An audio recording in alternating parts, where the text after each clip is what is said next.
আমায় ছিঁড়ে খাও হে শকুন। এই কবিতা শহীদ শরীফ উসমান হাদি নিজেই আবৃত্তি করেছিল। সে বলেছিল যে আধিপত্যবাদের দোসররা আমার সারা দেহ ছিঁড়ে ছিঁড়ে খাও, কিন্তু আমার মাথা খাইও না, অর্থাৎ আমি মাথা বিক্রি করব না।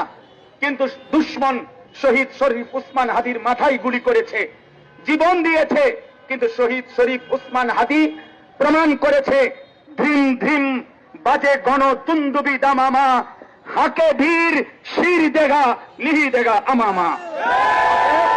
আজকে ইনশাআল্লাহ এই জমিনে আমরাও আল্লাহর কসম করে বলি, 18 কোটি জনগণের পবিত্র শিরায় 1 ফোঁটা রক্ত থাকতে আমার মাতৃভূমির 1 ইঞ্চি জমিন ভারতের বেঈমান তোরা নিতে পারবি না।